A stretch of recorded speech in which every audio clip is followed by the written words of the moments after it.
Good afternoon. Welcome, everybody. My name is Mitch Ellis. I'm the Chief of Refuges in Alaska, and I've been given the privilege of introducing our next speaker, Dr. Curt Meine. He's a conservation biologist, a renowned author, and probably the most famous biographer of Aldo Leopold. And I'm going to read his short bio here, make sure I get the titles right. Dr. Meine is the Director for Conservation Biology and History with the Center for Humans and Nature. He's a Senior Fellow with the Aldo Leopold Foundation. He is an Adjunct Associate Professor at the University of Wisconsin here in Madison. He has authored several books, edited many books. He wrote the biography Aldo Leopold, His Life and Work, 1988. Correction Lines, Essays on Land, Leopold, and Conservation in 2004. And he also serves as on-screen guide in the new documentary file, Green Fire, Aldo Leopold and a Land Ethic for Our Time. It is my pleasure to introduce Dr. Curt Meine. Join me in welcoming him to the stage.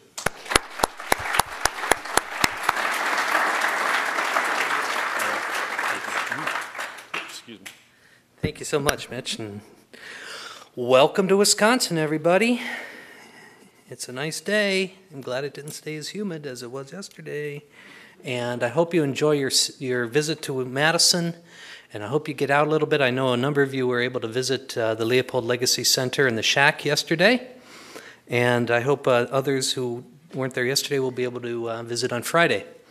So welcome, and we hope you get a good dose not only of Leopold, but of the many figures in our history who have brought us so rich a legacy of conservation in this state.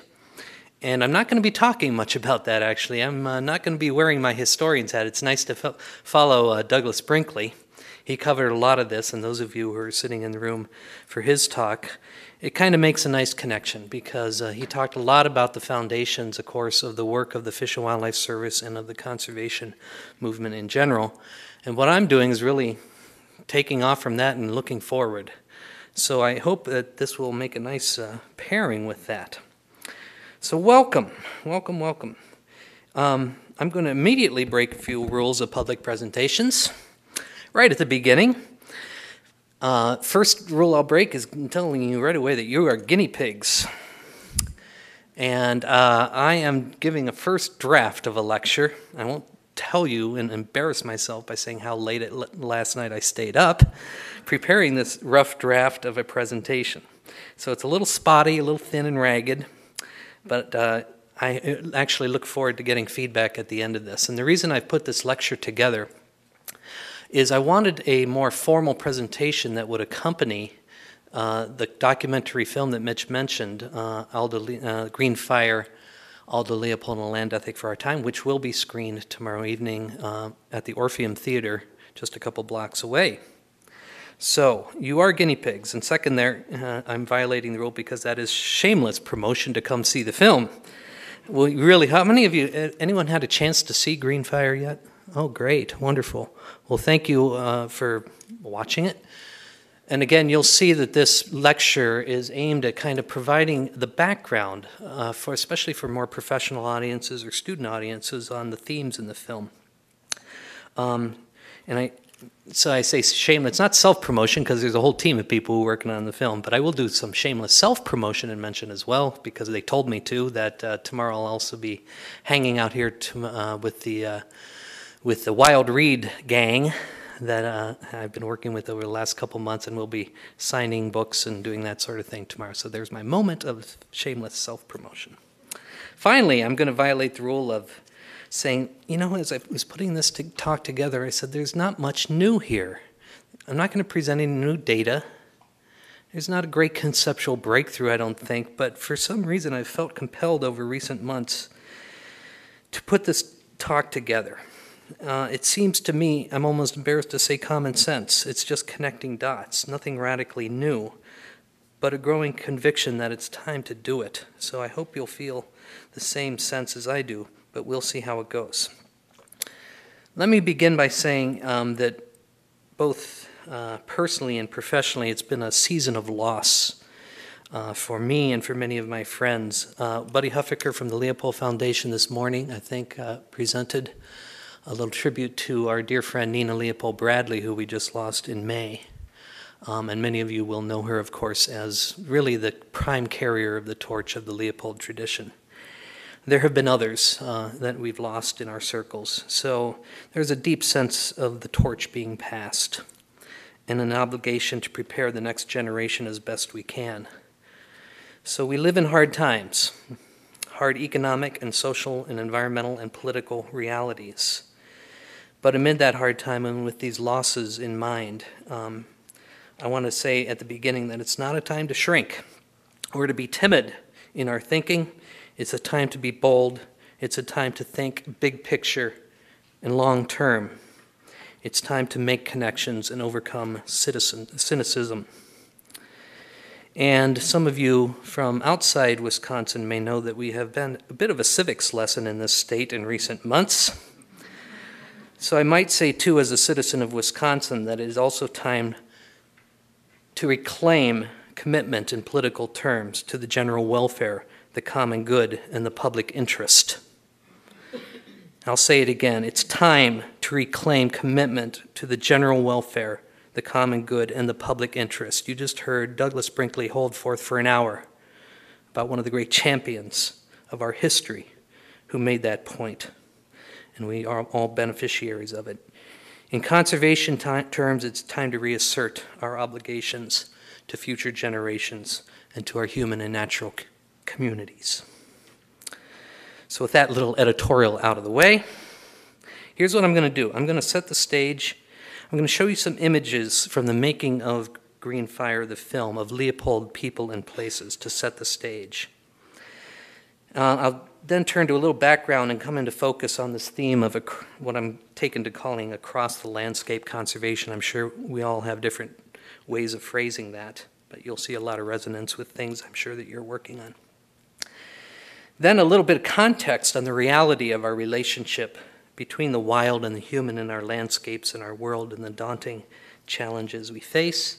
I'm going to lay out a little framework for exploring conservation connections in our landscapes and the relationship to sustainability, and then some concluding thoughts. And I do want to leave as much time for commentary at the end as possible because I really do value some feedback on what we're going to show here. Well, the film Green Fire has been taken us all by surprise in a sense with the wonderful reception it's had in the spring, and we're looking ahead at a very, very busy year ahead, summer and year ahead after that, starting in the fall. I'll make a long story short by saying I ended up being the narrator on screen and guide for this film. And there's a good long story about why I didn't want to do that, which I'll spare you right now. But when I did get drafted into that role, I made clear that I had a certain desire to push the thematic envelope with the film. But before I say more about that, let me just show you some scenes from the making of the film. And if you do have a chance to see the film, or you have already, you will recognize these faces and places.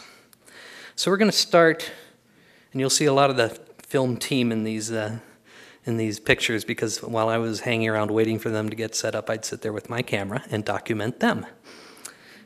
So here we are on the edges of the Gila Wilderness, down on the Gila National Forest. You see the National Forest Wilderness sign there. Here are Susan Flatter and Don Huffman from the Forest Service, Don, at the site of the Green Fire shooting incident that Leopold so memorably recorded in the essay Thinking Like a Mountain.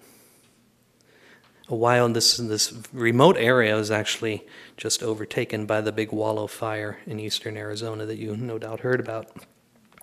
Here's the original eco-warrior himself, Dave Foreman, the founder of Earth First, the passionate champion of all things wild.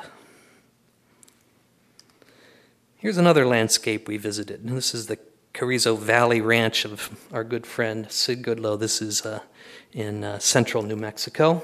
There's our friend Sid with his ranch that he has worked so passionately to restore. This is private land. This is working land. This is a ranch. Same thing with the great expanse of the Malpai borderlands. Bill, where are you, Bill? There you are. Our friend Bill Radke, you're a good colleague who has been such a key partner down on the Malpai borderlands. There's the Malpai Ranch sign, and there you are. There's your home territory. Or another rancher friend, rancher conservationist Bill McDonald with the leader of the Malpai borderlands. I couldn't do this presentation without at least including one picture from the Bosque della Pace refuge, where we did spend a day filming as well. And that stretch of the middle Rio Grande that was such a key part of Aldo Leopold's life and landscape. And there are the Bosque della Pace and Sevietta. I don't know if Kathy is in the room, but thank you for being the caretaker down at there. And then up in our country, another piece of working land, wildland landscape. This is the Aldo Leopold Memorial Reserve property in the important bird area. And Curt's here, so I have a lot of caretakers in the room here who have helped to develop the conservation plans for these many areas that were key in Leopold's life. The Wisconsin River that goes from our wild north to our agricultural south and goes into the Mississippi River. Along there, there's our friend George Archibald. Many of you will know from his work with the International Crane Foundation and the work to bring back the Hoopers and the Sandhill cranes, a long story in itself. George is in the film. And of course, along the Wisconsin River, the iconic shack of Aldo Leopold. And our dear friend Nina. I wasn't sure I'd use this picture because it rather prominently shows one of her favorite hobbies. Then I thought about it and said, Nina would love this. So here's to Nina. It'd be about this time in the afternoon that Nina would say, Curt, are you going to come over and have a glass of wine? So we will miss those glasses of wine, but every time we have a glass, we will honor our dear friend.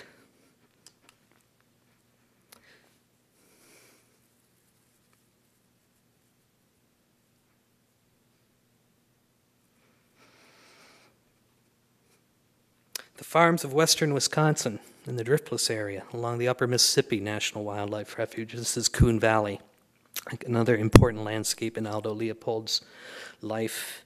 And you'll hear the story of that in the film. This important watershed historically with the beautiful farms of western Wisconsin, including the Amish. And there's our friend Paul Johnson, whom some of you will remember as chief of the NRCS in the 1990s, a farmer himself. So we explored the working lands and the small towns. This is the small town of Coon Valley, Wisconsin. Here's another. You don't see the town here, but this is our friend Gary Meffy and Peter Forbes. Just down slope is the little town of Fayston, Vermont. We went from there to even suburban landscapes. You can hardly see the development in the background there, but this is Salm Prairie Grove in the outskirts of Chicago, one of the volunteers doing restoration of the prairies there, or the Liberty Prairie Preserve in the north suburbs of Chicago, with home to, among other things, this very innovative housing development called Prairie Crossing, a whole new paradigm of how to develop land in a more sensitive way. We visited cities like Burlington, Iowa, Aldo Leopold's hometown on the Mississippi, and the local expert there, our friend Stephen Brower, historian. Or another important city in Leopold's life, Santa Fe, New Mexico, where Aldo Leopold's wife, Estella, was born and raised. There we are right now, Madison, Wisconsin, an important city in Aldo Leopold's life and work. And there's the Monona Terrace right at the bottom there. And our former, I am sad to say, Mayor Dave, who is such a wonderful champion of urban conservation work here in Madison, and home, of course, to one of the great farmers markets. If you're around on Saturday, be sure to take it in, the largest farmers market in the country. If you're here tomorrow, you can just walk outside the door and there'll be the mini version on Wednesday. Milwaukee. We filmed in Milwaukee at Growing Power, one of the great experiments in urban agriculture and farming. led by the wonderfully amazing Will Allen, winner of the MacArthur Genius Award for his work. Chicago. Chicago plays a key role in the film. Chicago, and John Rogner is sitting here, who, your great colleague who did so much to make Chicago an exemplar to the world of collaborative conservation in a large urban setting with the work of Chicago Wilderness. We tell stories like this place here on the south side of Chicago, a little place called the Eden Place Nature Center, with its remarkable man and spokesman, Michael Howard, a great fellow who has done so much to show what happens when you take a little piece of land and make it special. And one last one I'll show. We did a little bit of filming out on the ocean. This is Long Island Sound, and that's our friend Carl Safina. I hope some of you have read some of Carl's books about marine conservation. Fantastic writer, has done so much to raise awareness of the problems facing the oceans. And since I had the oceans, I had to re-include this picture from the Malpai borderlands. It's the best sky shot I got to remind us about not just the oceans below, but the atmosphere above. So that ends the sneak preview. Come tomorrow night to see all these people in action. But my main point in showing you all these slides is to pose the essential question. What is it that connects these people and places? The diversity of people and places that we tried to weave together in this film. What connects them? It's a question we asked ourselves as we were preparing it. But it also gets to the larger question of the lecture I wanted to, and it becomes the basis for the rest of this presentation. What connects us? What connects us across landscapes and brings us together around these ideas, growing out of our history and looking together into the future? What connects us? That question has long been on my mind, long before this film project forced it to the forefront. And in trying to answer it, I found myself returning to a singular fact about Aldo Leopold. Aldo Leopold is the only figure in our conservation history to have both a wilderness area and research institute named after him, and also to have a center for sustainable agriculture named after him. So, he is, of course, well known for his work as a wilderness advocate, particularly his role in establishing the very first federally protected wilderness area, the Gila. And one could do an entire lecture, write an entire book on Aldo Leopold's wilderness advocacy. It's entirely appropriate given Leopold's lifelong interest in advocacy, his role as a writer, constantly making the case, evolving in his own ideas about the value of wilderness. It was a lifelong passion and commitment. And of course, a long time action item too, as here he banded together with the other founders of the Wilderness Society. But one can say the same thing about agriculture. A little scene from Iowa, Aldo Leopold's native state, home to the Leopold Center for Sustainable Agriculture at Iowa State University. So this too is a part of Aldo Leopold's lifelong passion as a conservationist. It's entirely appropriate, given that lifelong interest, his advocacy of wiser ways of taking care of private lands and, quote, working landscapes. And again, you can find the long paper trail of Leopold's own changing views and priorities. And I thought I would add, well, before I do that, yes, one of my favorite photos of Aldo Leopold talking with farmers is taken about 15 miles outside of Madison here in the 1930s. But let's remember the other part of the landscape, the cities. Remember, he was living and working right here in Madison, Wisconsin, right here in this city. That's his house on the west side, about a mile from here. That's how Madison looked in Leopold's day back in the 1930s. That's the campus of the university looking toward the Capitol. And his mark is strong here as well. I hope some of you might have a chance to go down the road and visit the university's Arboretum, renowned as the birthplace of ecological restoration through Leopold's work with many colleagues over many years. The prairie restorations should be in beautiful bloom right now. Hope you can get out there. So, what to make of this fact that Leopold's legacy, that it extends across the landscape from the most remote wildlands to working farms and ranches, and even to the urban landscape. It's one of the dimensions of Leopold that attracted me as both a scholar and historian and as a conservation biologist, that the land ethic Leopold proposed did not, as I've sometimes said, do triage with land. Leopold didn't say this place was worth caring about and that place was not worth caring about. The conservation vision he suggested and recommended to us would and should, as I've sometimes put it, leave no acre behind. But I began to focus more seriously on the theme over the last decade. Began, I suppose, about the time I gave, predated this work for the Quivira Coalition.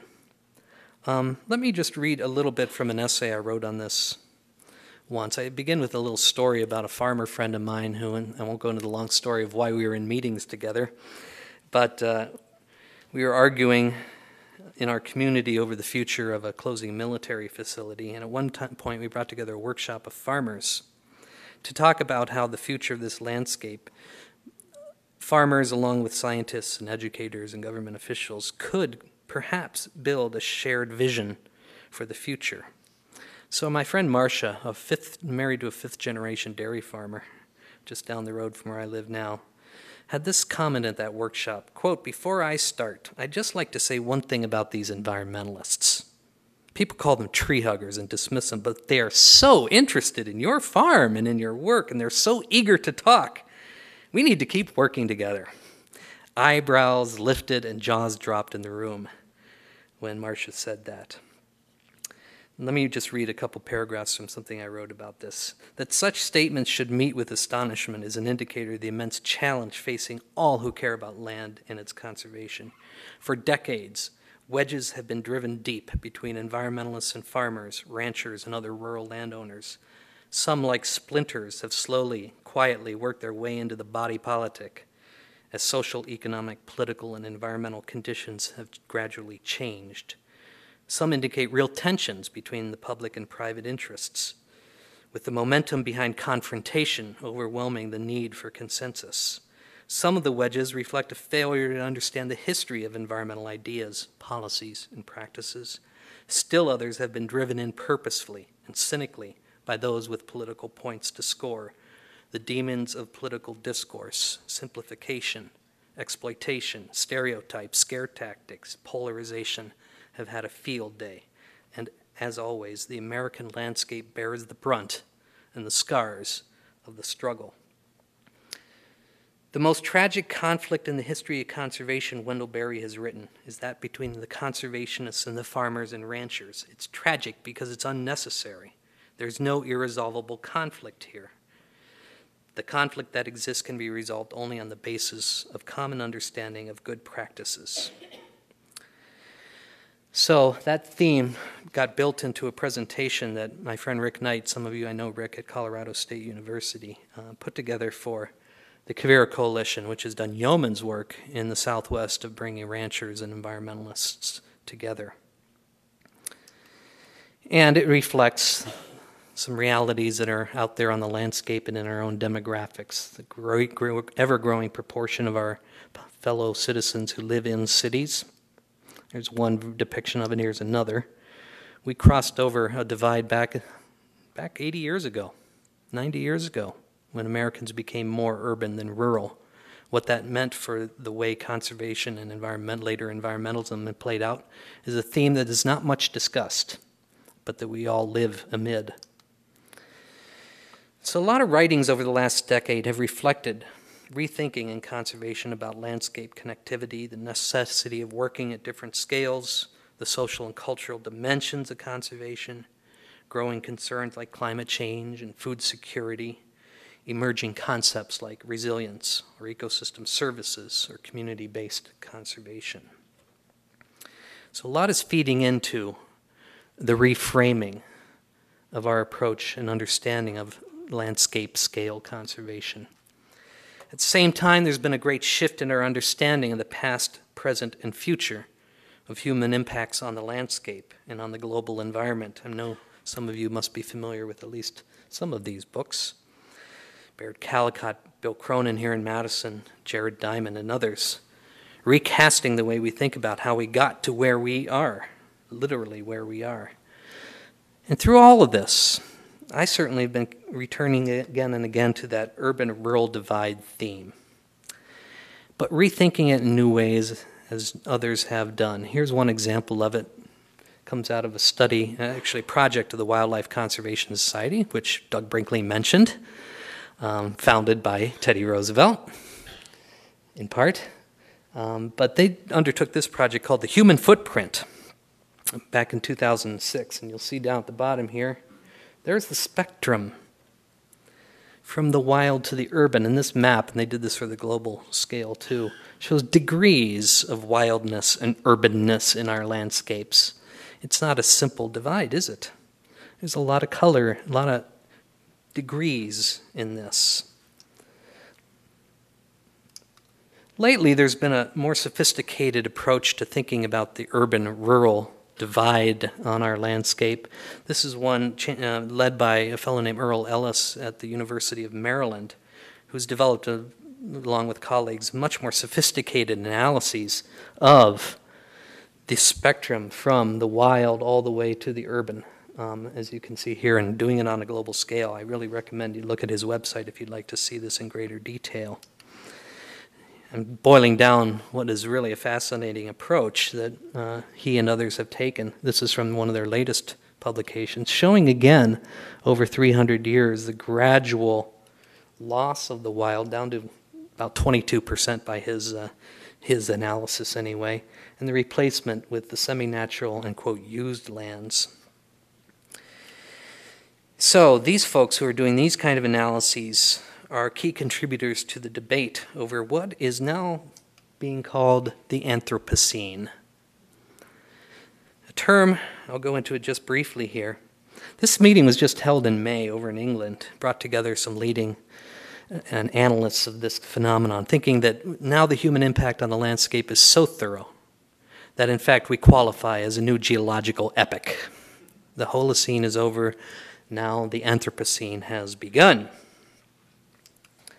And here's where it all started with the chemist, the Nobel Prize-winning chemist Paul Crutzen. I'll let you read that quote on your own. But he's the one who coined this term 10 years ago, and all of a sudden in the last couple years it has really become, especially even in the spring, has become quite a topic of debate and conversation.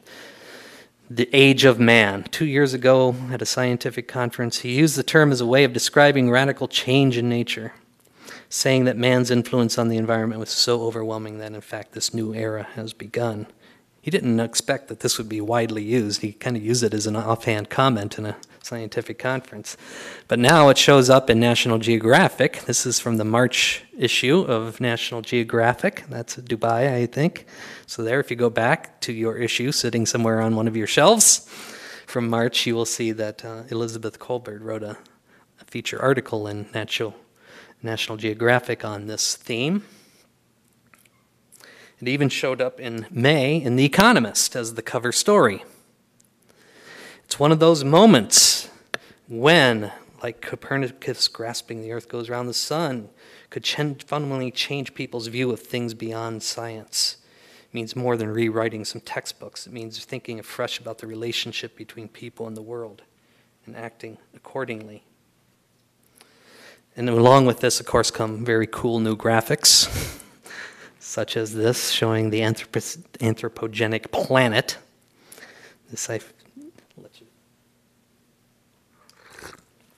Or this one, you can't see all those, but these are trends, things like carbon dioxide concentrations, human population, all kinds of different factors that all show spikes that indicate we are, in fact, in a different age.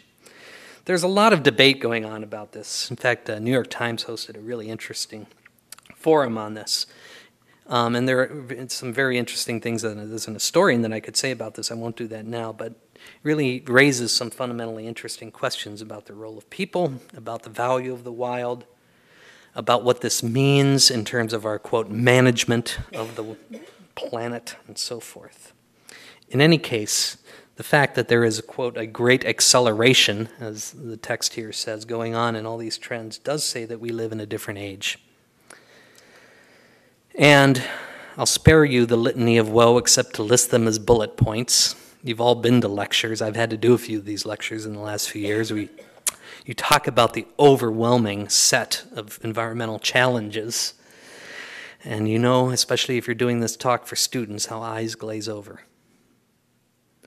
When you look at the compounding effects of all the things that are realities in our age of man, the Anthropocene. So I won't go into this. I'll just let you reflect on the litany of woe for a moment before we turn forward and ask the question, what does all this mean for us humble conservationists? And again, I find myself returning to that theme of the urban-rural divide. So here's the heart and soul of my little presentation. And I'll just walk you through this. The first step forward really is, in fact, to recognize that the phrase urban-rural divide is inadequate to describe the reality of dynamic change and degrees of change, so we can move and start to think in our moving from the rural-urban divide to more of a land-use continuum, as illustrated in those prior slides, from the urban to the wild lands. It's not a divide, it's a continuum or spectrum from the wild to the urban that we have inherited, that we are creating, and that we will pass on. It includes all kinds of other categories. You have smaller and larger cities, right? Smaller and larger towns built into the landscape. Suburbs are not uniform. You got that first ring from the 20s, 30s, second ring from the 40s, 50s, end ring suburbs. The nth ring going out as long as the gasoline could support the lifestyle. The cost of gasoline could support the lifestyle, right? Our rural lands are not all the same. The quote working lands, the farms and ranches and forest lands. And, of course, wildlands are not uniform either. There are many forms of protected areas and natural areas. And this, of course, includes prominently the focus of this conference, the National Wildlife Refuges. So, it's not a simple divide, it's a continuum, and there are trends and feedback loops within them. This is where the historian has to kick in, and when I do a more fully developed version of this lecture, I'll plug in all the numbers of the trends here. But in general terms, we can think about in our own lifetimes, or the lifetimes of the last, say, since World War II especially, the movement out of cities into the suburbs, out of the suburbs into the other suburbs and the exurbs, and out into the rural landscapes, encroaching upon the wild lands, fragmenting the landscape, surrounding our protected, even our most remote protected areas with development. This has been sort of what we assume has been the natural way of development. It's what we grew up with, watching the subdivisions come in, or watching the exurbs sprout on the hilltops. We have watched these feedback loops go on and on and on, seemingly without any hindrance. Well, things have begun to change, certainly with the housing foreclosure crisis. We've begun to see changes happening. But let me read you a little paragraph I wrote on this once, too, that kind of summarizes this.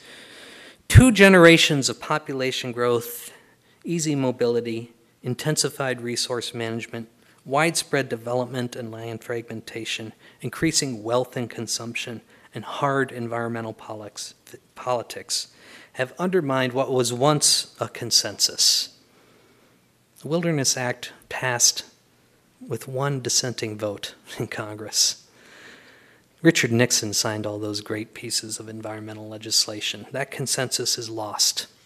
It was fragile to begin with. So it is my, in fact, case that we need a coherent across-the-landscape vision that reaches from the innermost city to the outermost wilds and that recognizes these connections within the entire landscape.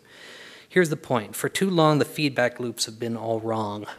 People have fled faltering cities for the next ring of suburbs, the semi-wild exurbs, which have consumed untold acres of farmland, ranch land, and forest land, which has fragmented landscapes, which has turned expanses of open space and wildland into increasingly isolated and threatened islands. We have to turn the dynamics around and transform those feedback loops to build land health, resilience, and sustainability back into the landscape. We have to find a new way. I added a couple new dimensions of this after playing with it to talk about the two great commons that we all share wherever we are on the planet. So, the atmosphere above us and the oceans below us. The two great commons in which we are all increasingly concerned, and which we are always and always will be bounded. So the question now is, what does this mean for our concepts of sustainability?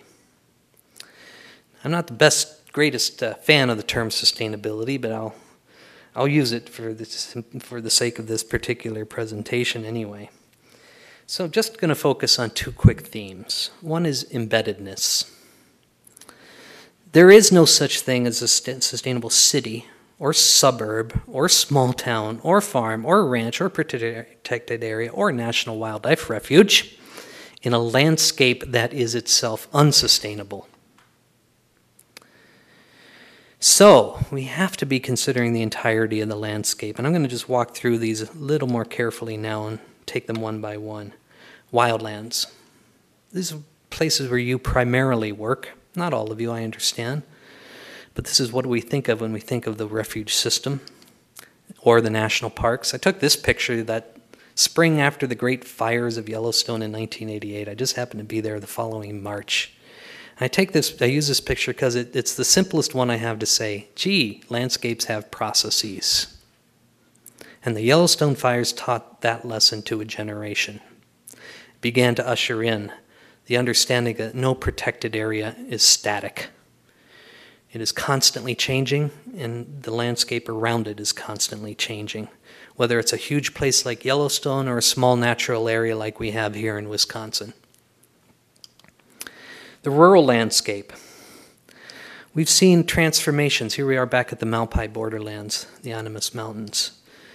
And we understand that private landowners can share the vision of restoring and protecting wildness even as they are trying to make a living on the land.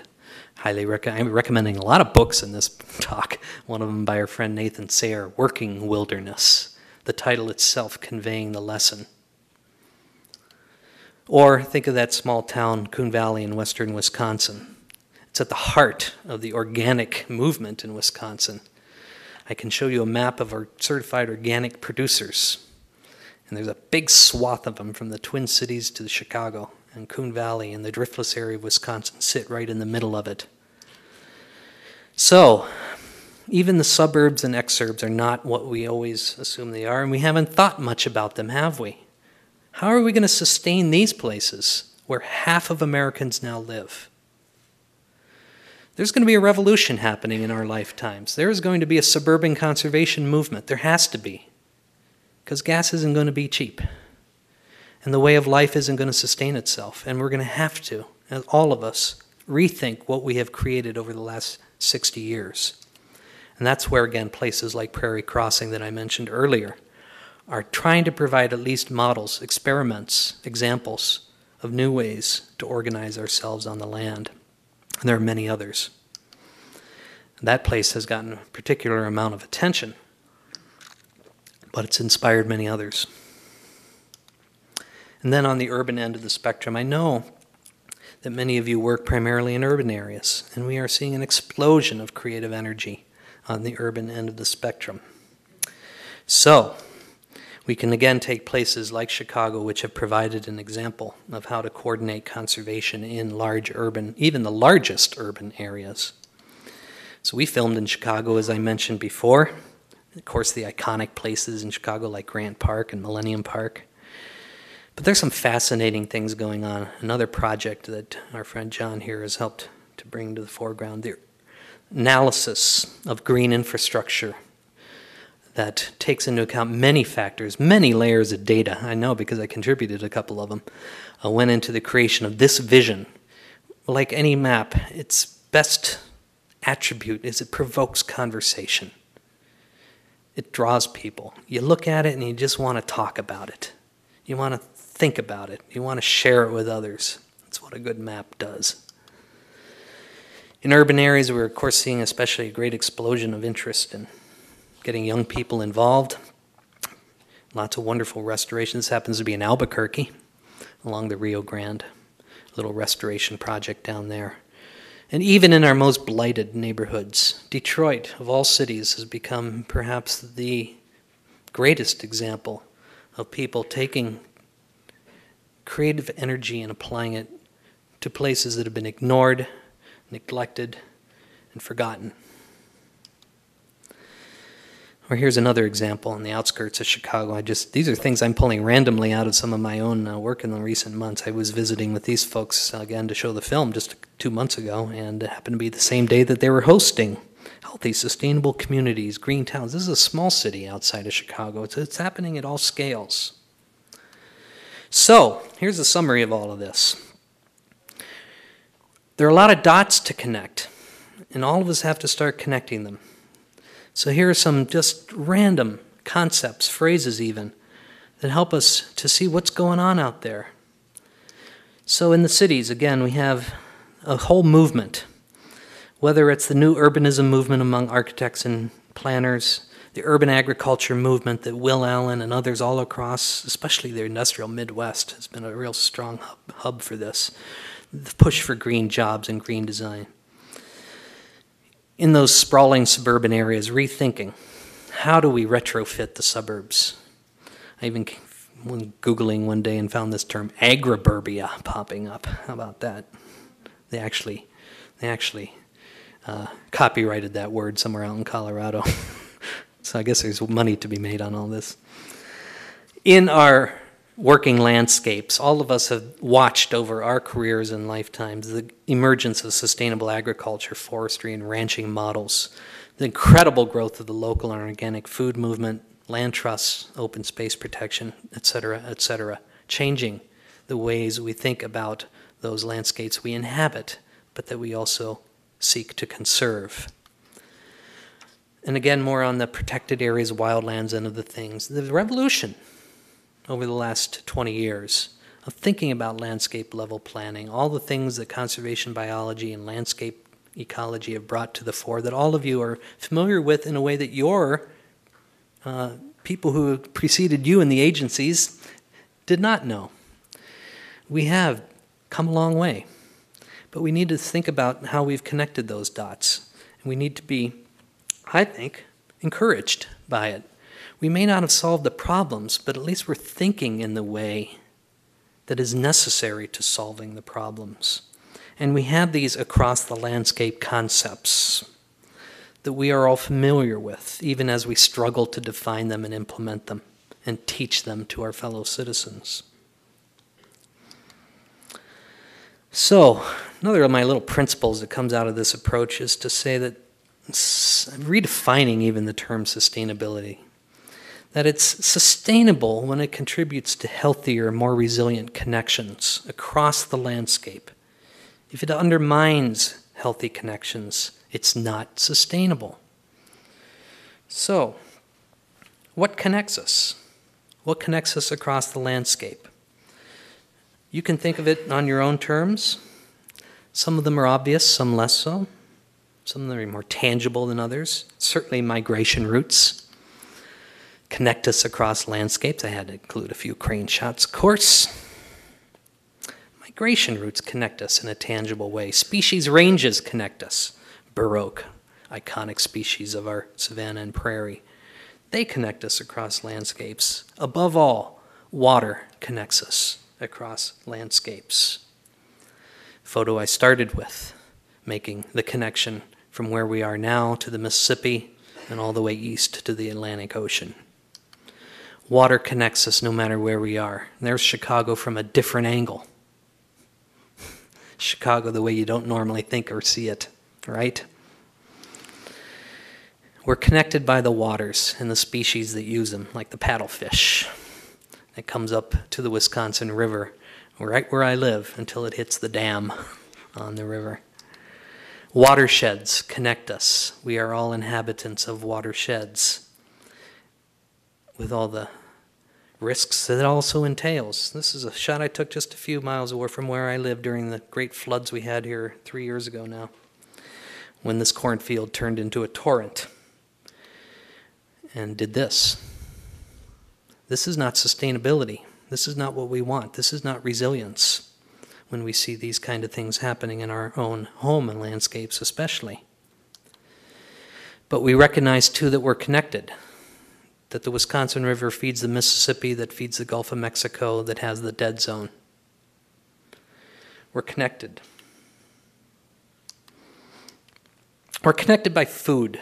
And the power of the local food movement has been that it has made these connections again in such a tangible, daily, understandable way for people who may never think of themselves as conservationists or environmentalists. Who knows what reasons they might want to eat more healthfully or locally. But this movement is afoot. You're in one of the hot spots of it, Madison, Wisconsin, right now. And it's changing the landscape. I can tell you that from my own home landscape as well as what's going on all around the country. Do you think that this is part of the conservation movement? I certainly do. So what connects us? All these things, but then those less tangible social and economic realities too. The economy connects us. Energy, its sources and uses connect us. The infrastructure that we build connects us. Do they do these things in a sustainable manner or not? Do they contribute to healthier and more resilient connections across the landscape? Or do they drive wedges between us? So here's my little summary statement on that. We can dwell on the things that divide us, but we all live within landscapes that connect us. So here's a landscape that I now live in that connects me.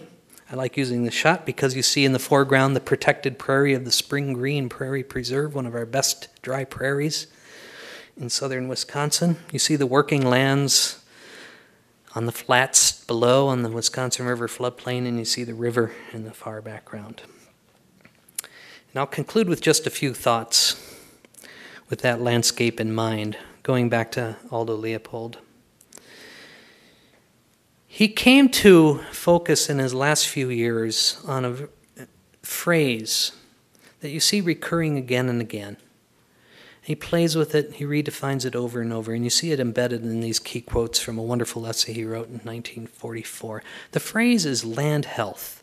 He saw this as the term that could help connect in his own mind and in his own writing the wild to the working land, to the urban land, that can connect the urban consumer and the rural producer, that can inspire people however and wherever they are connected to the land.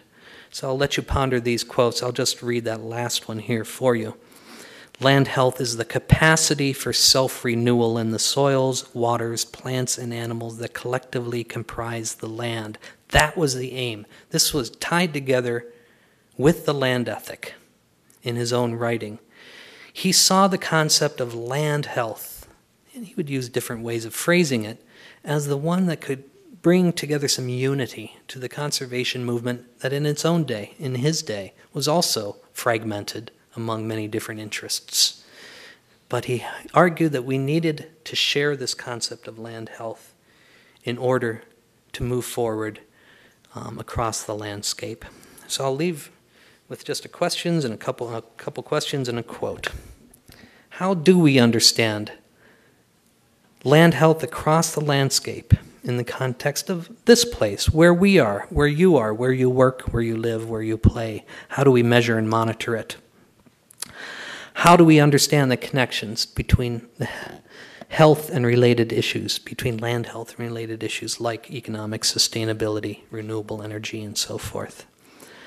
How do we turn around those feedback loops to encourage and reward actions that contribute to, rather than undermine, the health of the whole landscape? How do we reconcile and integrate land protection, restoration, and sustainable use at any and all scales, and especially forging that bond between biodiversity and land conservation and sustainable agriculture? If you forge that link, the rest will follow. I really believe that. And I believe that that's what people like Wes Jackson or Wendell Berry, Aldo Leopold, have always focused on. If you can keep that connection strong, instead of cynically fragmenting it, we can make progress. So I showed you the litany of woe earlier. We can also look back over the last 15, 20 years and say there's also a litany of hope. All these trends that all of us are participating in different ways show that we are finding ways of making those connections, coming up with creative new concepts and approaches. None of these are proven. None of these are going to succeed on their own because they make a profit or because there's great government support for them. They will succeed because people like you and I, as professionals and as citizens, will take the time to forge ahead. And you can choose the one you want to work on because they all need help, right? So we can take some hope in the fact that we have at least come around a corner. Whether we can get to where we need to quickly enough is another question. While working on this, I found this quote by my friend John Foley, who was here at the University of Wisconsin. He's now up in Minnesota, and he was a contributor to this commentary on the Anthropocene that was in the New York Times about this more humanized world we live in and what it means for us. And I just thought it was a nice summary of our response to this new reality.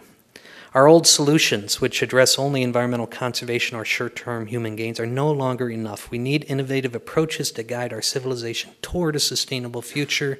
We must also develop a new ethic and collective purpose.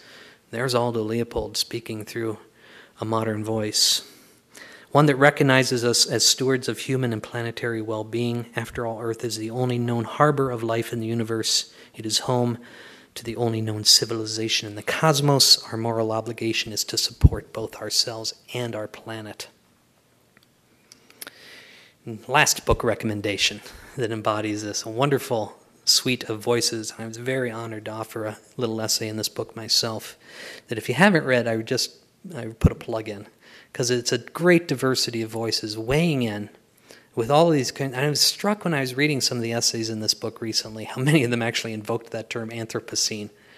They sense many of these voices, many of them you'd be very familiar with, people like the Dalai Lama and Barack Obama and the Pope have weighed in on our moral obligations.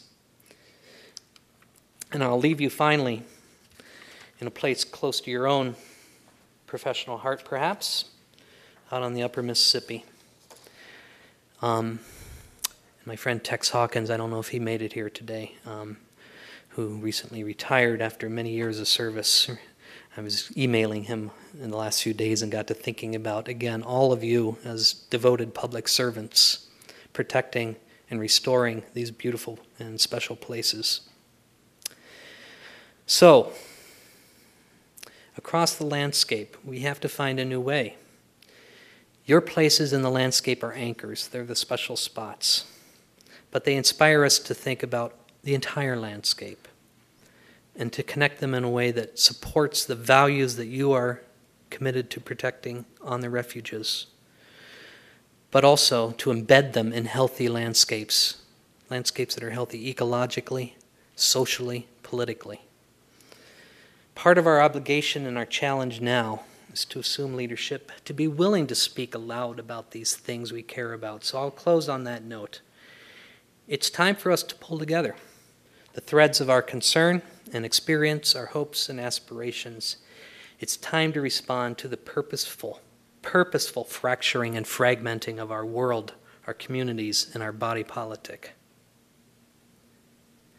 It's time to weave a new and durable vision of resilience, responsibility, reconciliation, respect, and restoration. So let it begin with us here and now. Thank you.